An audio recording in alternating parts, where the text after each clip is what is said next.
Hello art students. Today we're going to make a color wheel using watercolor, and we're going to make hues, tints, and shades. So to get started, I'm going to lay down the three primary colors on my color wheel, yellow, red, and blue, because I'm going to use those to mix all of the colors that I need today. Then I'm going to start with oranges, and I'm going to start with yellow-orange. So I need to get a lot of yellow paint into one of the wells of my palette. And then once I've done that, I'm going to clean my brush off completely and grab just a tiny bit of red. And I'm going to use the cool red and just a tiny bit. And you can see how strong that red is. That orange is actually a little too strong, leaning towards just regular orange. So I'm going to add more yellow to it. So be careful with that red. It's very, very strong. It's the more dominant of the two colors. So I've got my yellow orange. Now I'm going to mix just a true orange by adding a little bit more red into that paint that I've already made. And what I'm looking for are just two very different looking colors or hues. Now I'm going to make my red orange by mixing, you guessed it, more red into that orange. And I want to do really most of my mixing in the well. I want to avoid doing it on the paper because the color will be more blended and more unified. So I've got all my oranges now, my yellow orange, and my red orange. Now I could have just used the orange that came in the watercolor set, and you could certainly do that, but I think it's important for you to know how to mix an orange yourself, and in some ways it's easier to just start with your primary colors. So now I'm going to move on to my greens, and I'm going to grab some more yellow and put it in a different well of my palette. And I need quite a bit of it. And then I'm going to wash my brush and add just a tiny touch of blue because the blue is so strong, so much stronger than the yellow. Mix it in my palette to make my yellow green. So the recipe for a lot of these colors is really on the color wheel itself, right? So the recipe for yellow green is right there in the name. To make my green, I'm just going to add a little bit more blue to the paint that I already have in my palette. And then to make blue green, I'm going to add even more blue into that green that I've mixed. And you can see that I've left a little space in between my colors.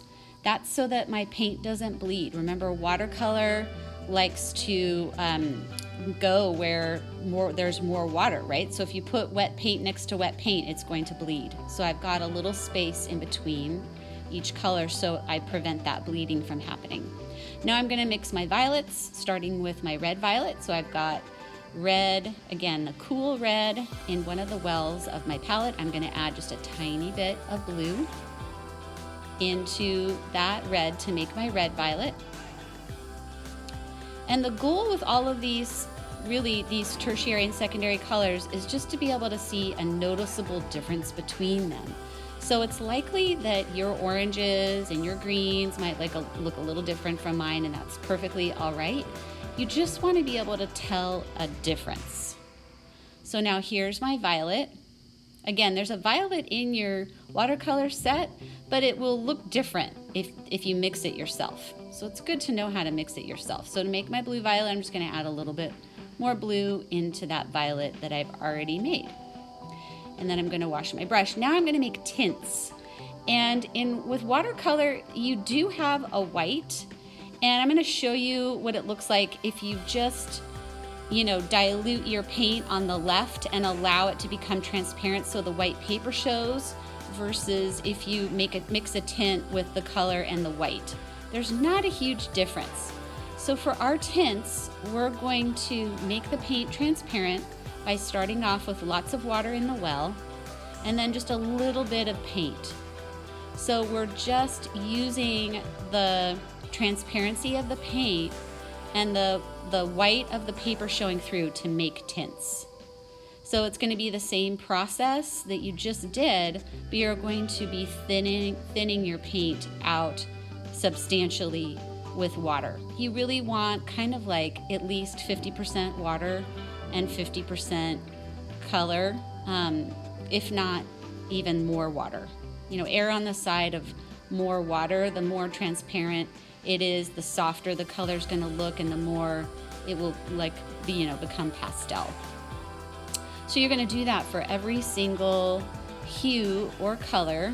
You're just going to add more water to it, really make it transparent, and then you will have a tint. And you can see now what each of those tints look like. So that's one of the really cool things about watercolor. So you really don't need white. Now we're going to make shades, and I'm going to wash my palette out because I need to kind of start from scratch. So I'm going to just rinse it out, dry it off a little bit. Watercolor is really easy to clean up. So I'm going to start with yellow. Remember that a shade is color plus black. The black is really strong. So I've got yellow in the well of my palette, and I'm just going to get the black paint wet and then just dip like just barely a little tiny smidge of black. And it's really cool, actually. It makes kind of an army green.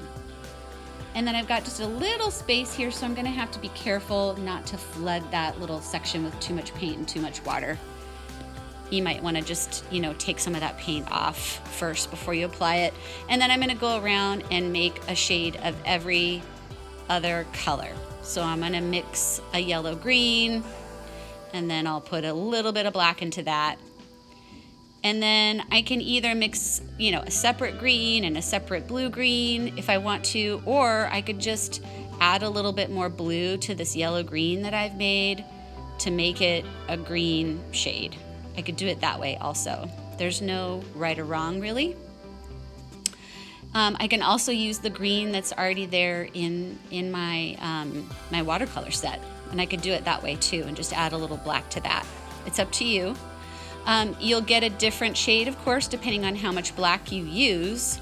So just be careful. If you use too much black, it'll be pretty difficult to see much of the color underneath.